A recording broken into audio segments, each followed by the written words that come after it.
Genin, c'est l'Ermite et vous êtes bien sur la chaîne de l'Ermite légendaire. Bienvenue pour cet épisode numéro 9 de Dragon Ball Daima, mais avant ça, générique.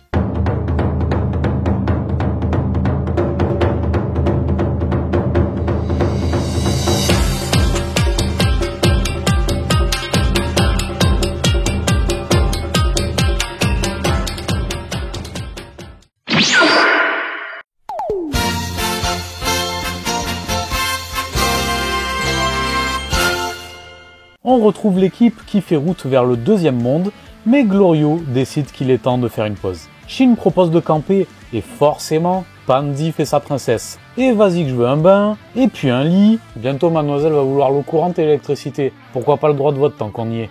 Second degré. Et Daima continue de s'adresser aux moins de 10 ans en faisant passer encore une fois Goku pour un teubé. Bref, Glorio cède finalement aux caprices de la princesse et la troupe file à l'hôtel. Pas plutôt arrivé que ça pue déjà les embrouilles. Goku laisse son Yoibo trop voyant dans le vaisseau, obligé, il va se le faire tirer. Et des clients de l'hôtel tirent maintenant une drôle de tête en les voyant débarquer. Ce grand couillon de Goku n'est pas foutu d'attendre d'être dans la chambre pour retirer son bonnet qui le démange. Enfin, voilà, ils sont déjà repérés. C'est une bonne idée l'hôtel Panzi. Chouette. Les deux clients de l'hôtel qui étaient suspicieux dès leur arrivée ont déjà capté qui ils ont en face d'eux et que Goku a la Dragon Ball dans son sac. C'est surtout ça qui est important. Goku passe encore pour un crado car il n'est pas très chaud pour aller se laver et c'est encore une fois la pause repas.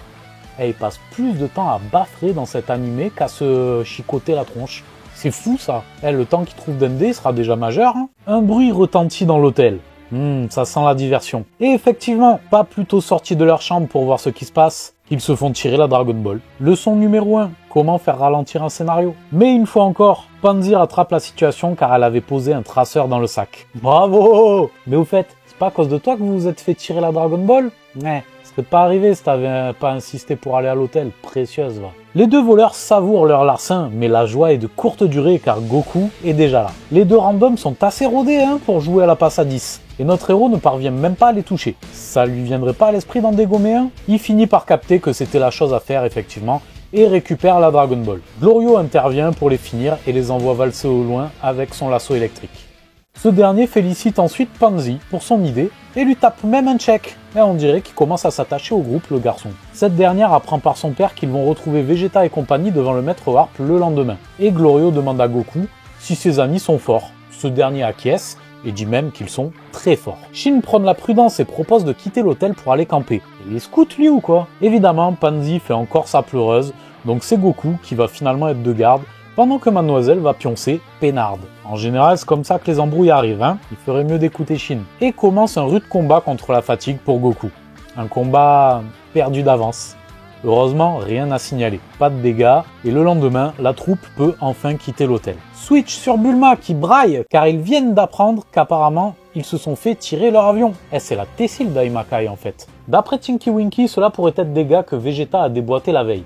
Il a pas le temps Vegeta. Petit flashback sur la soirée en question, où on voit justement le prince des Saiyans se friter avec un gars qui l'a bousculé. C'est toujours sympa de voir Vegeta à l'œuvre, mais le combat est éclaté au sol.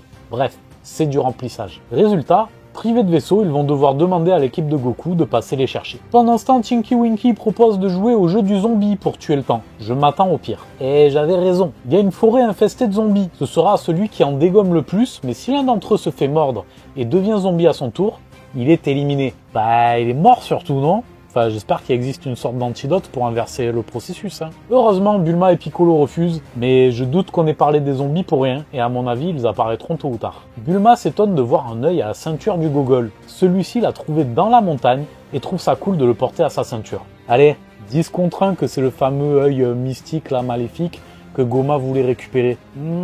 Et la transition est toute trouvée puisque nous switchons sur son palais. Degues raccroche son communicateur au moment où Goma arrive. Juste avant cela, il demandait à quelqu'un de continuer de réunir des infos. Des infos sur quoi? Sur qui? Qui est cet informateur? Ils sont visiblement au courant que la Z-Team est au Daimakai en tout cas. Degues est même très bien renseigné car il sait que la troupe recherche les Dragon Ball. Ce qui fait rire Goma jusqu'à ce que Degues lui apprenne qu'ils ont déjà la boule du troisième monde. Et pour le coup, Goma il rit beaucoup moins. Degues se prend même une soufflante car il était au courant depuis la veille. Et Goma le prie poliment de s'activer. Ah, je déconne, il pourrit de ouf en vrai. Degues suppose que leur prochaine cible est la Dragon Ball du deuxième monde. Bravo Sherlock, elle était pas évidente celle-là. Goma regrette de ne pas avoir demandé le troisième œil du malin à Shenron, Tiens, comme par hasard, on en reparle. Goku et compagnie arrivent enfin auprès de leurs amis, l'équipe est au complet. Bulma fait les présentations et Pansy est contente de voir un Namek pour la première fois. Goku demande où est Kibito avant d'apprendre qu'il a été mis sur la touche. Et nouveau problème en vue, puisque le vaisseau est trop petit pour contenir tout le monde.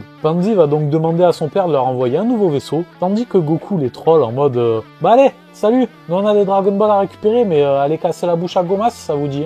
Ah le bâtard. Piccolo perd une occasion de se taire en disant qu'ils auraient mieux fait de prendre Kibito à la place de Bulma, car ce dernier peut se téléporter. Ce qui est pas faux, hein, mais bon, Goku aussi. Donc est-ce que Goku pourrait pas les récupérer une fois à destination? Quoique, je doute qu'il puisse se téléporter entre deux mondes. En tout cas, Vegeta a le seum, mais la troupe de Gogolito qu'il a déboîté la veille débarque pour l'aider à calmer ses nerfs, donc ça tombe bien. Ce bâtard de Tinky Winky se défile en précisant que lui il est juste un guide, hein, donc il se barre bouffer. Je peux pas le saquer lui. En fin de l'action, en tout cas avec Vegeta, on va pouvoir se réveiller un peu. Bon, comme prévu, il se balade, hein, pas besoin de temps d'adaptation pour le prince, et Piccolo décide de s'en mêler pour se défouler à son tour. Mais malheureusement, il n'a pas le temps de nous montrer grand chose car le combat est déjà fini.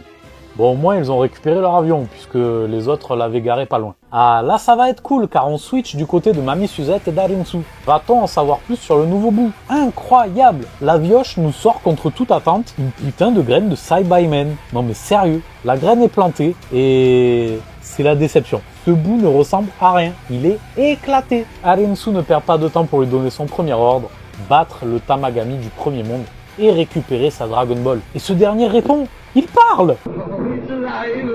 It's alive! It's alive! It's alive! Et il lui dit, compris. Voilà les Genin, c'est tout pour aujourd'hui. Bon, un petit peu plus long que d'habitude, pas mal de choses à raconter, pour pas dire grand chose au final. Un nouveau bout, bon il s'appelle sûrement pas comme ça. Il ressemble à rien, vraiment, il est éclaté. J'espère qu'il est badass au moins et qu'il y aura peut-être une sorte d'évolution, une transformation, quelque chose. Parce que là, vraiment, beaucoup de bruit pour pas grand-chose. Et vivement le prochain épisode. Pas grand-chose de plus à vous dire que ce que je vous ai raconté déjà. Donnez-moi vos avis en commentaire. J'espère que vous avez apprécié la vidéo et l'épisode au passage. Et puis je vous dis à très vite, à la semaine prochaine. Voilà, les petits pouces en l'air, abonnez-vous, likez, partagez. Ça fait plaisir, ça aide la chaîne. Et je vous dis à très vite. Soyez curieux, construisons notre légende. Ciao.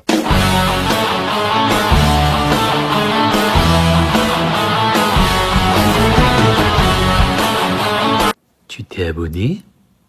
Tu t'es pas abonné? Abonne-toi!